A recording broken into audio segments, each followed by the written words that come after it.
Ao pisarem o chão, a jovem pegou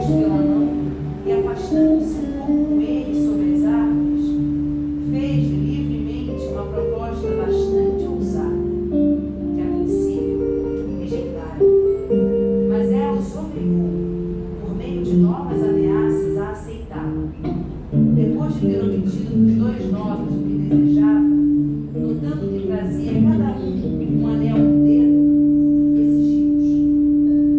Mal os teve nas mãos, foi buscar uma caixinha e, tirando dela um fio cheio de anéis de todos os tipos, perguntou-lhes: sabeis o que significam estes anéis? Não, responderam os dois príncipes. Somente vós o podeis dizer. São os anéis de todos os homens a quem concedi os meus favores.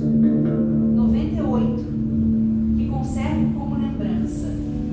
Pedi os vossos pela mesma razão, para completar a centena. Eis, pois, 100 amantes que tive desde o dia que esse monstro me raptou.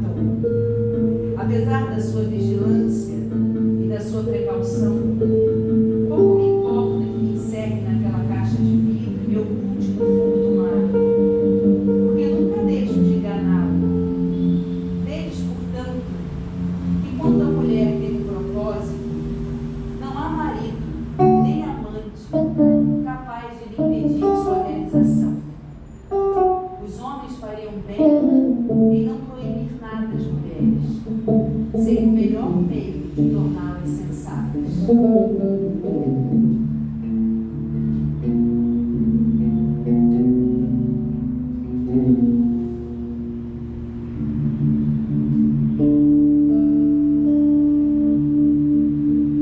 O rei persa, Shariar, que havia sido traído por sua primeira esposa, matou a rainha e seu amante e decidiu que todas as noites se casaria com uma mulher diferente e a mataria na manhã seguinte. Sherazade é a filha mais velha do primeiro-ministro do rei e diz ao pai que tem um plano para acabar com a barbárie do Shariar, mas que para isso teria de se casar com o rei.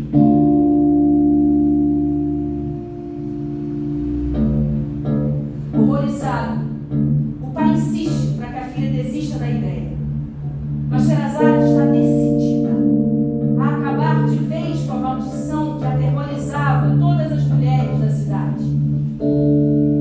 Ela se casa com o rei, mas antes do amanhecer, Sherazade começa a contar-lhe uma história.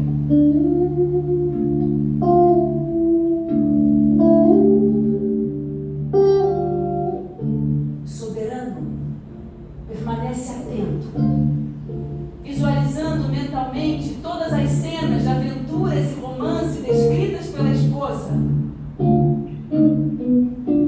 E de repente, no momento mais empolgante da história, Sherazade silencia. Continue, ordenou o rei.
matei Sherazade.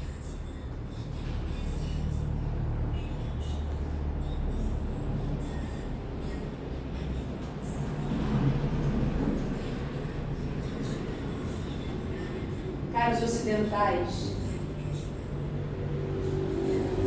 gostaria de avisar desde o início.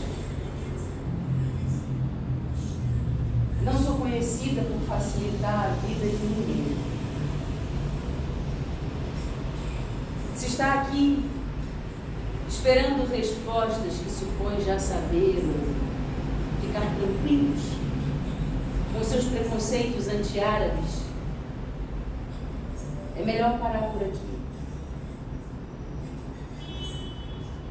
Porque nesse palco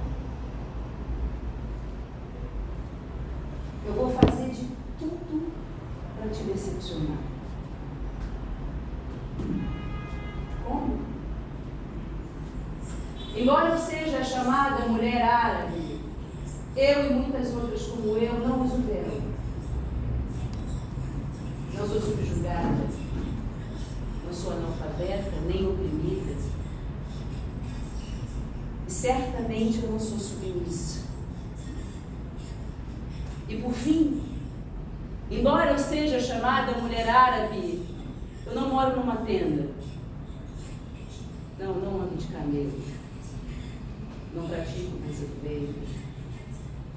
E por fim, embora eu seja chamada mulher árabe, eu e muitas outras como eu, sou muito parecida com você. Uma vez um jornalista estrangeiro me perguntou: como que uma mulher árabe pode escrever uma revista erótica na sua língua materna?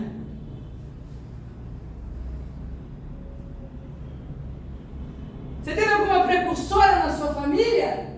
Na sua formação?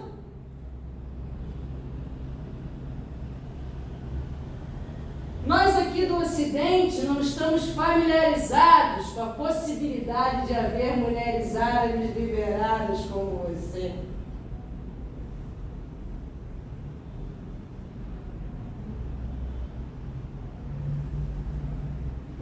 Eu estava lançando uma revista chamada Jazad, que em árabe significa corpo. Eu respondi que eu não achava que eu fosse tão excepcional assim. Porque existem muitas mulheres árabes liberadas como eu, e que se você não tem conhecimento disso, o problema é seu, não nosso. Eu acabei de escrever um livro, Confissões de uma Mulher Árabe em Fúria. Um livro sobre o corpo e sobre defender a liberdade de manter o domínio sobre o próprio corpo. Como quem defende as fronteiras de um país. Meu corpo é meu domínio nesse planeta. Mesmo aqui, no Líbano. Um livro sobre o meu corpo de mulher. Bob Dylan escreveu que um poema é uma pessoa nua. Então talvez seja melhor eu me apresentar através de um poema.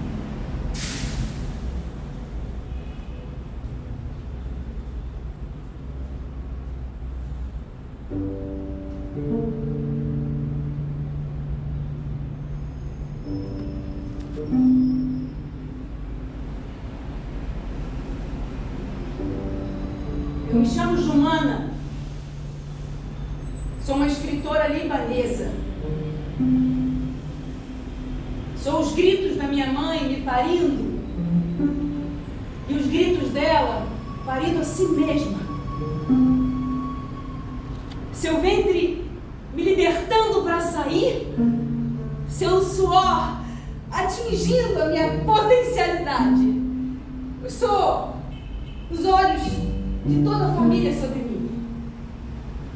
Os olhos do meu pai, os olhos do meu avô, os olhos das minhas tias. Sou todas as possibilidades para eles. Os sonhos abordados. Sou minhas ideias criativas que eu não consegui realizar. Ideias enfileiradas que não aconteceram por falta de apoio. Sou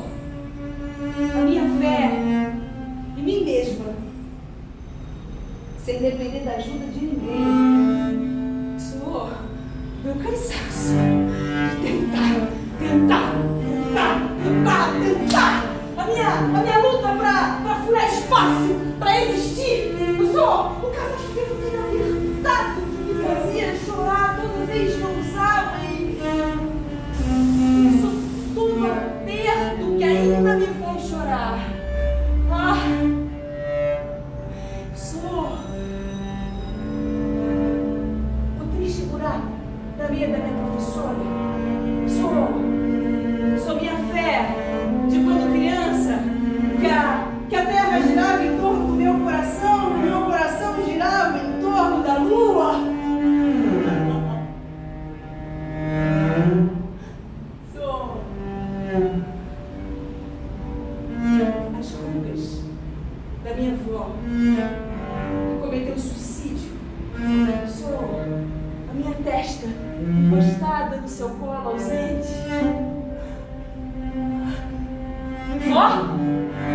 Vó! Minha avó, Senhor, aquele que me fez sofrer e que me fez amá-lo ainda mais. Senhor, a chantagem, meu primeiro vício. Senhor, o cadáver, a guerra e o cadáver que os combatentes arrastaram na minha frente e a perna mutilada, tentando acompanhá-lo. Senhor, a adolescência do meu seio direito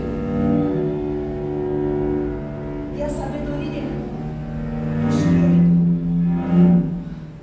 o poder de ambos sob uma camisa apertada, depois a consciência do seu poder, o começo da minha queda, o meu tédio rápido, o meu primeiro cigarro e as minhas obstinações ultimamente e as estações do ano que passaram. Eu sou a falta da minha raiva, minhas decepções, meus triunfos, minhas cicatrizes e os meus medos. Eu sou meus labirintos cheios de desejo. Eu sou as minhas mentiras, as minhas guerras. Eu sou a ternura que eu sinto a despeito de mim mesmo. Sou o meu Deus, da minha missão. Sou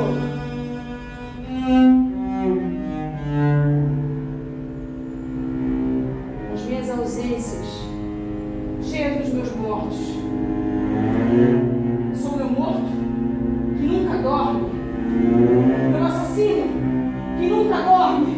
Sou o meu contágio, o meu ressentimento, o meu fracasso, o meu perigo, a minha fuga para a covardia, para algo pior ainda. Eu sou a minha espera, que não sabe a hora, e a minha falta de compreensão do espaço, o silêncio que eu aprendi, o silêncio que eu ainda não dominei, a solidão que pisa a minha alma como um inseto.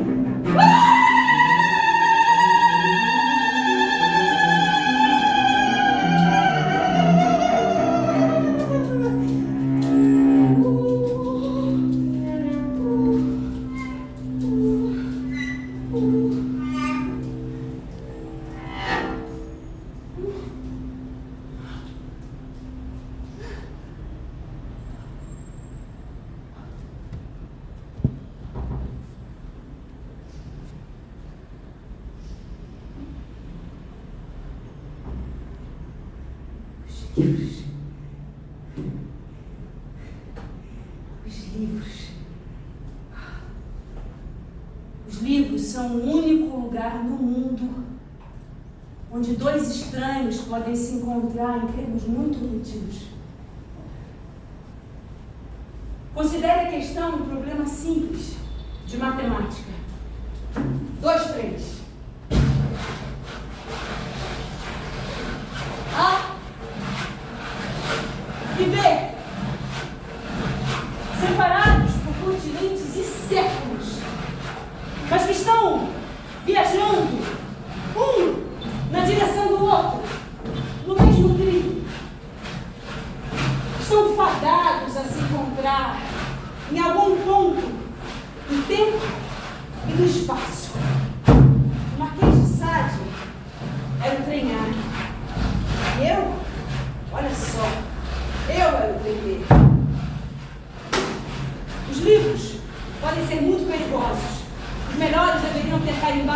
aviso. Capaz de mudar a sua vida. O Marquês de Sade se apossou da minha cabeça, me sacudiu pelos ombros, me olhou em dentro dos olhos e disse: sua imaginação é o seu reino. Tudo é permitido dentro da sua cabeça. Tudo é possível. Abra as janelas. Não tenha medo de infringir, de alucinar.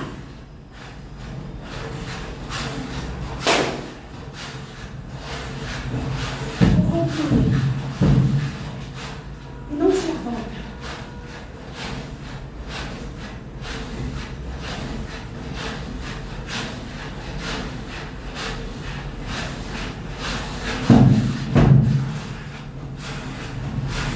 A lembrança mais viva que eu tenho quando criança é esperar com impaciência os meus pais saírem de casa para colocar uma cadeira na imensa biblioteca do meu pai e alcançar tudo que estava escondido nas prateleiras de cima.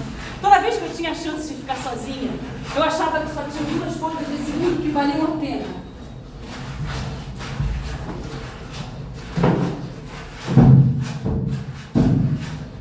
Ler e me masturbar. E essas duas coisas precisavam de privacidade, de um desfrute pleno.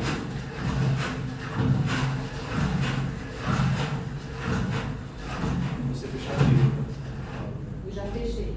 Não, ainda não. Você não levou um susto ainda. Mas quando eu abro não tinha um som do pé. Vai no Não, segundo. agora você vai fazer assim. Ah, depois no segundo. Tá.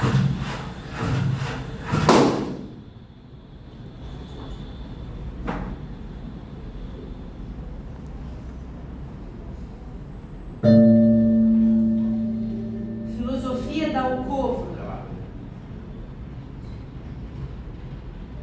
Justinho, de Marquês de Sade.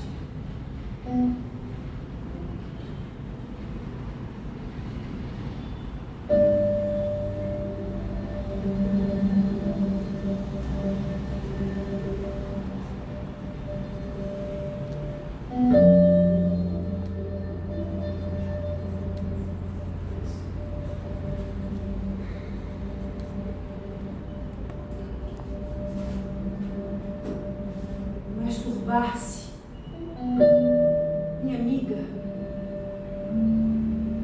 se dê prazer. Agora mudemos de posição. Olha minha buceta. É como chamamos o templo de Vênus. Observa bem esse antro que a minha mão recobre. Foi entre abrigo. Essa elevação que o coroa é o grego. Guarnece-se de pelos aos 14 ou 15 anos, quando uma moça começa a menstruar. Essa lingueta que fica por baixo denomina-se clitóris. Reside aí toda a sensibilidade das mulheres. É o foco de toda a minha. Não me poderia me afagar nessa parte sem que desmaiasse de prazer. Experimenta. Experimenta, safadinho. Experimenta. Isso. Sim. Experimenta. Isso. Chega. Eu não quero muito viver ainda. Contém-me, Domantier, que os dedos dessa linda garota eu estou quase perdendo a cabeça. Pois bem, para esfriar, se possível, vossas ideias, vamos variá-las.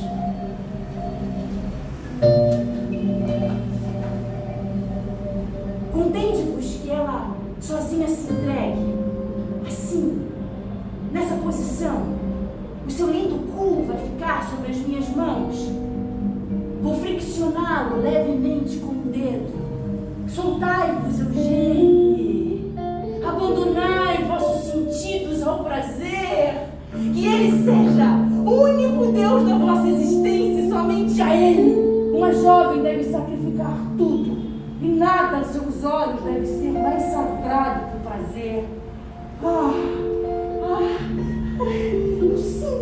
Sinto o vento. Nada mais me parece mais delicioso. Estou fora de mim.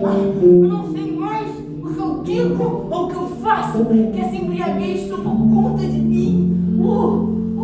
Acalme-se, seu jeito. Acalme-se.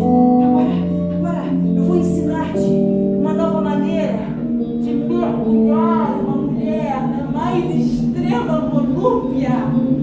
Afasta bem tuas costas, afasta.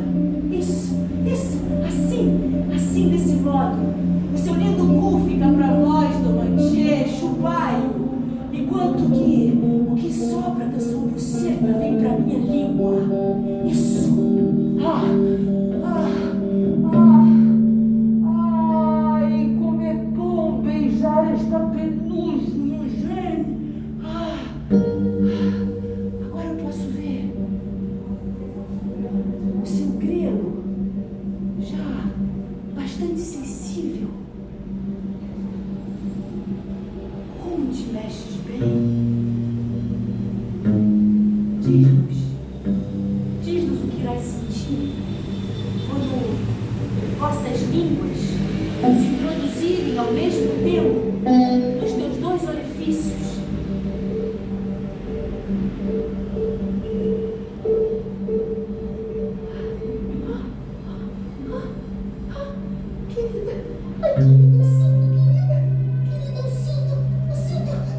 Nada mais me parece mais delicioso.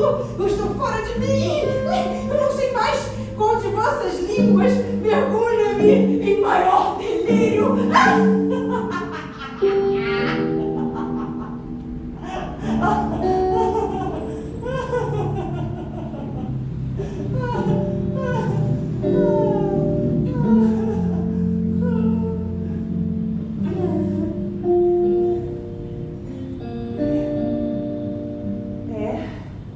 O que você leu quando não era obrigada a ler, que vai definir o que você vai ser quando não puder evitar. Oscar Wilde.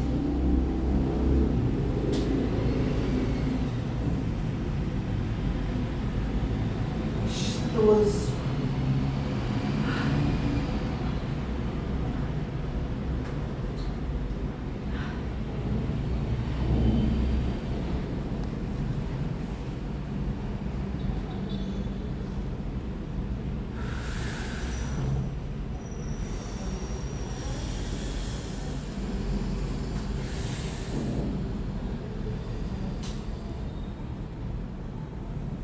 A primeira vez que eu escrevi pênis num poema, eu devia ter uns 25 ou 26 anos. Meu pai leu e ficou horrorizado. Ele disse: será que dá para colocar cano, minha filha? Bom, pai, eu estou um pouco cansada de cano, espada, mangueira, coluna. Eu escrevi um poema sobre o pênis. Eu gostaria de chamá-lo Pênis. Eu comecei a escrever aos 11 anos de idade em francês. Mais de 15 anos se passaram para que eu me atrevesse a escrever em árabe as minhas ideias e convicções com segurança. Quando eu me revoltei contra o meu medo abjeto das palavras, mesmo sendo considerada espudorada, insolente, provocadora, eu continuei escrevendo em árabe. Eu escrevi sobre quadris, homens, línguas, seios, pênis, que aliás é um excelente tema para se escrever. Quando eu lancei a revista Jazad, muitos me disseram: você está louca? Não é o momento nem o lugar. Mas o meu único pensamento era: não cabe a nós inventar o momento certo. Qual é a vantagem de ficarmos só esperando o momento certo chegar? Por isso eu não fiquei chocada com a quantidade de e-mails de pessoas bem intencionadas com adjetivos tão acolhedores. Você merece ser apedrejada, você está corrompendo a nossa juventude. Rezamos para que joguem ácido na sua cara. Confesso que essa última me provocou pesadelos durante 2 semanas consecutivas.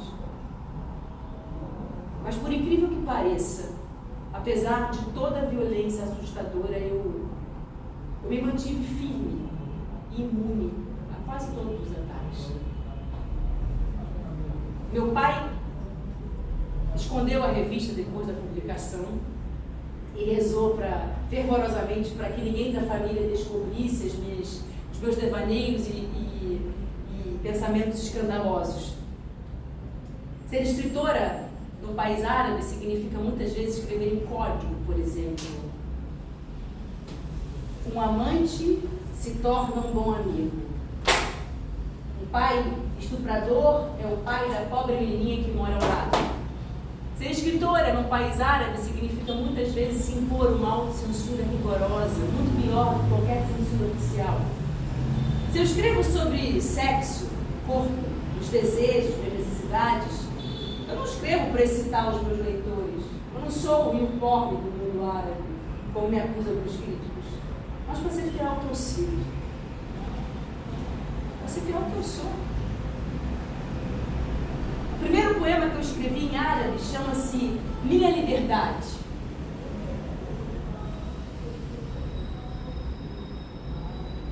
Eu sou uma mulher. Ninguém pode adivinhar o que eu digo quando eu estou em silêncio. Quem eu vejo quando eu fecho meus olhos. Como me empolgo, quando me empolgo e o que eu procuro quando eu estendo as minhas mãos. Ninguém sabe.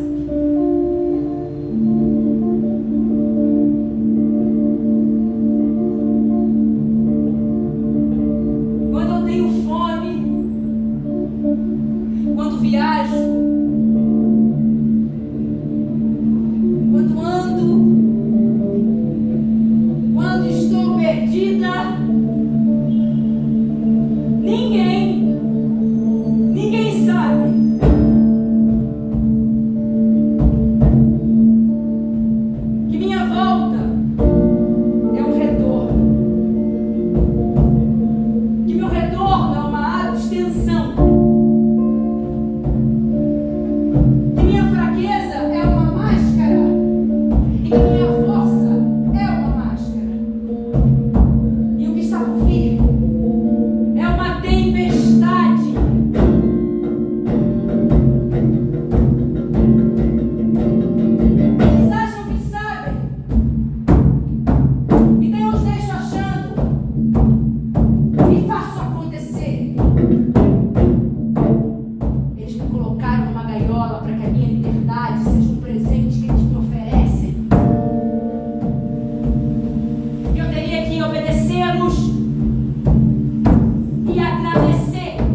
Não foi do dia para a noite.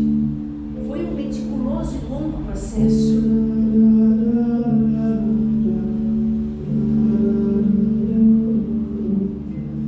Será que eu é que sou louca?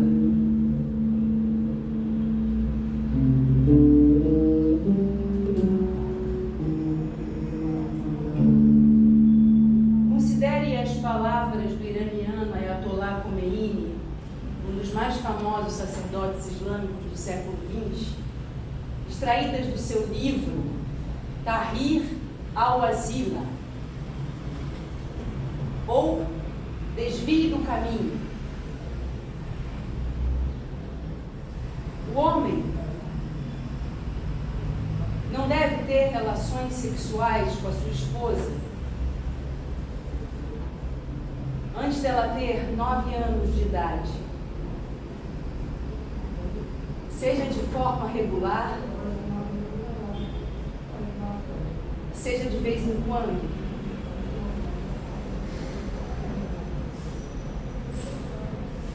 Mas pode ter prazer sexual com ela, tocando seu corpo, esfregando-se nela, abraçando-a,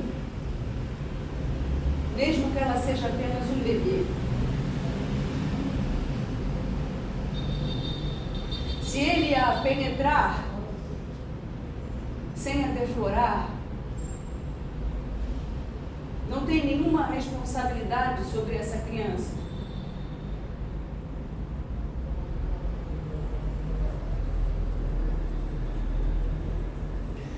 Mas quando um homem penetra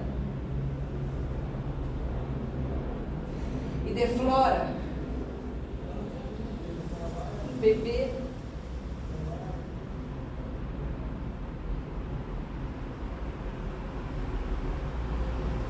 ele é responsável por essa criança enquanto ela viver.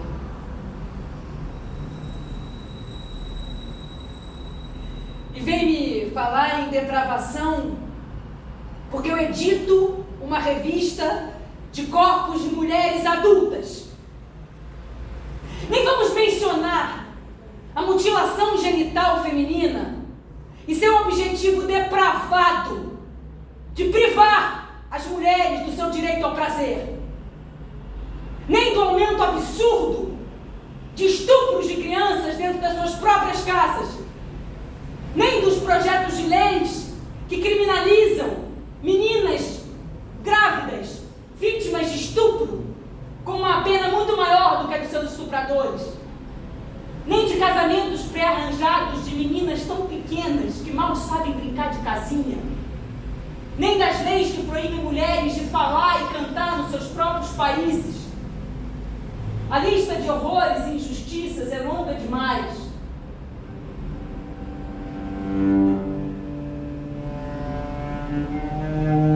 Esses obscurantistas retrógrados são profanadores, são assassinos,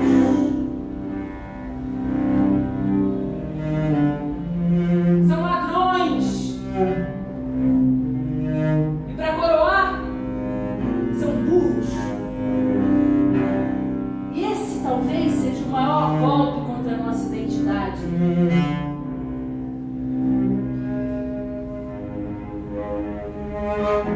Eu sou uma mulher árabe, sem medo de provocá-la.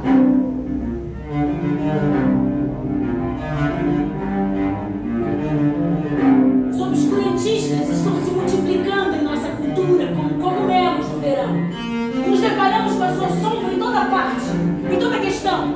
Sua inteligência é parasitária, como endanece seu coração, seu corpo, sua alma. Só sobrevive com os carrapatos. Sua função é distorcer e esmagar tudo que é livre, criativo e belo, que escapou da sua hipocrisia e superficialidade. Onde quer que a liberdade, a criatividade, a beleza consigam emanar o seu brilho, pra lá eles enviam ondas e ondas de hostilidade e ressentimento, lançam campanhas pra distorcer e esmagar tudo aquilo que escapou da sua mediocridade. Esse pensamento árabe sabe? Esse pensamento brasileiro não suporta perguntas, porque as perguntas podem incomodar a calma sombria dos pântanos.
Eu tenho um medo muito especial.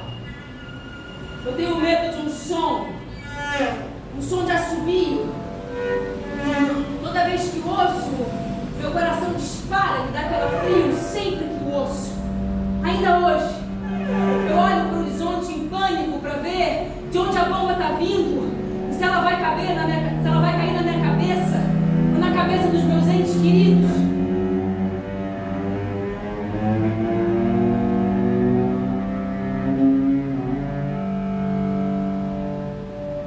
Simboliza a espera da morte, a aniquilação do futuro.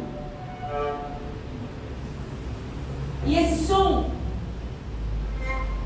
resume Beirute para mim. Eu fui atingida pelo raio fatal da célebre guerra civil libanesa quando eu tinha 4 anos e meio de idade, no dia 3 de abril de 1975. Naquele dia, quando ouviram pela primeira vez as rajadas de tiros e explosões, meus pais acharam que eram fogos de artifício. Deve ser algum casamento chique, minha filha. Mas era uma guerra. Uma guerra que consumiu os melhores anos da minha infância e da minha adolescência. Uma guerra que matou gente, destruiu casas, famílias, está destruindo. Uma guerra que me fez apodrecer por dentro, cheia de feridas infeccionadas, que até hoje ainda faço de tudo para esconder. E essas feridas são o preço de nascer em Beirute.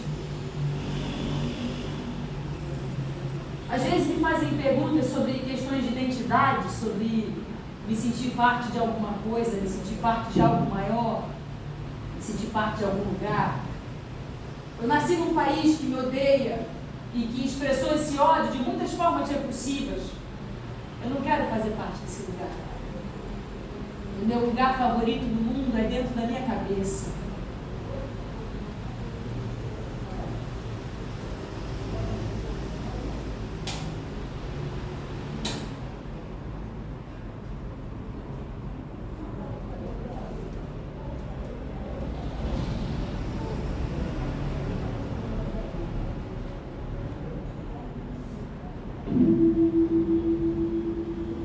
Naquele dia,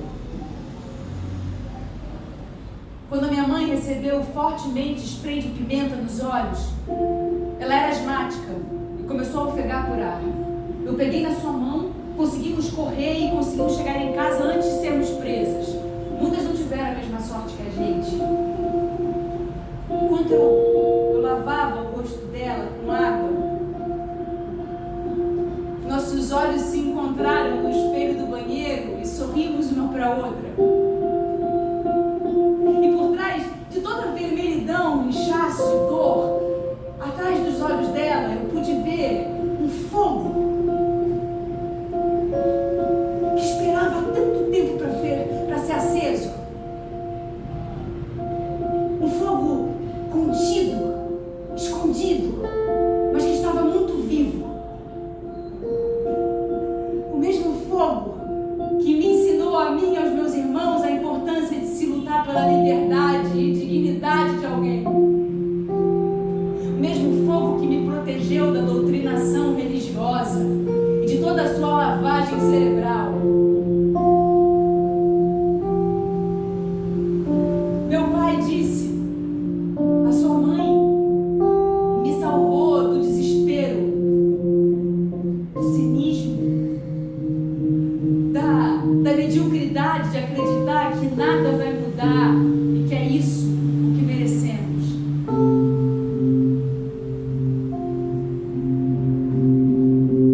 Ela era sua deusa. E ele, no seu tempo, até o último suspiro.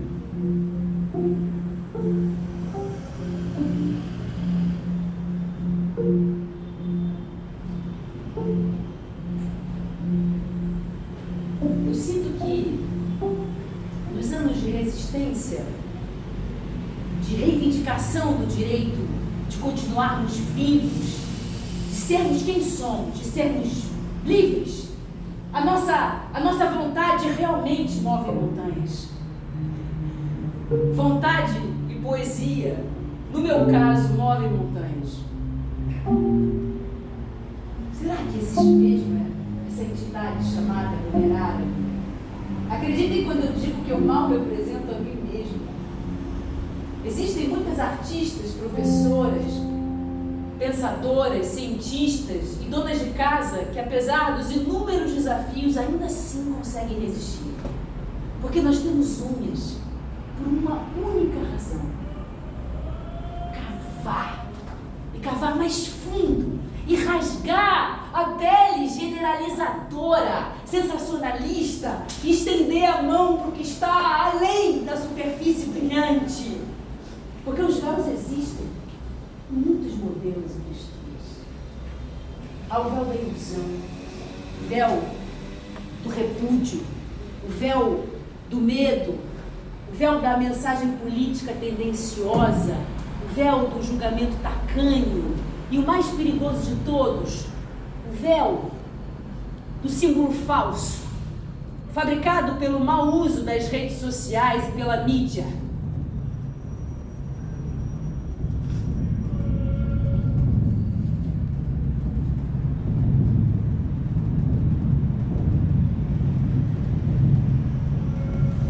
Quando olhamos para o espelho, achamos que a imagem que nos confronta é precisa. Mas a gente mexe 1 milímetro, a imagem muda. Na verdade, nós estamos diante de uma infinidade de reflexos. E, portanto, o escritor muitas vezes tem que destruir o espelho. Porque é do outro lado do espelho que a verdade olha para nós.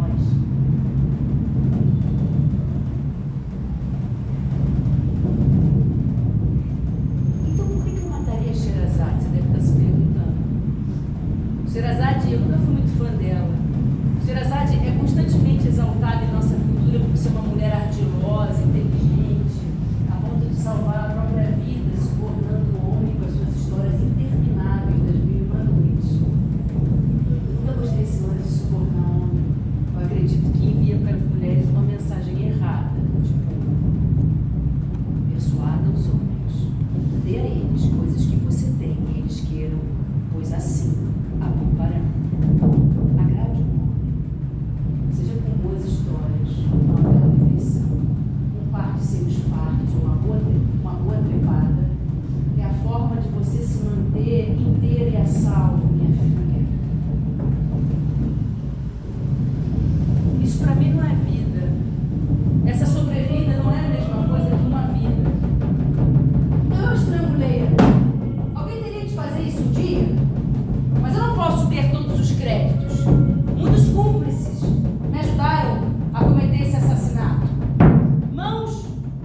se juntaram às minhas na hora do estrangulamento.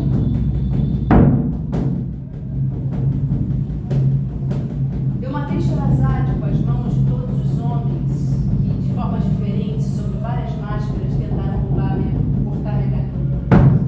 Eu matei Sherazade com as mãos de todas as mulheres que, de formas diferentes, sob várias máscaras, me fizeram acreditar que é certo que a minha garganta seja cortada por um homem. Eu matei Sherazade com as mãos de todos os homens e mulheres que me fizeram acreditar que eu tinha que todos os homens e mulheres que desejaram que eu renunciasse a uma parte de mim mesma para que a minha garganta fosse ocupada.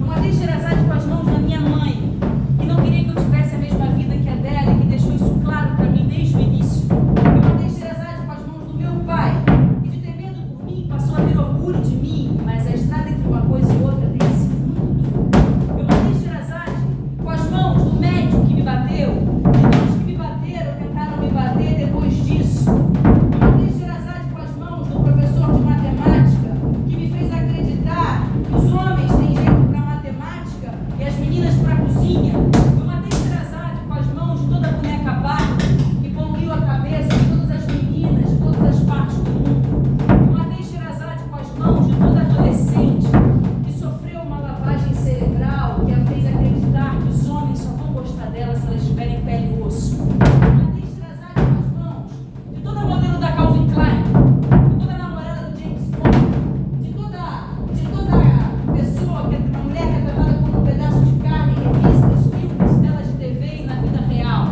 Eu matei Sherazade com as mãos de todo homem que foi ridicularizado pelos amigos machões de Neandertal por tratar as mulheres decentemente. Eu matei Sherazade com as mãos de todo líder religioso que me fez entender o fosso entre autonomia e fé cega.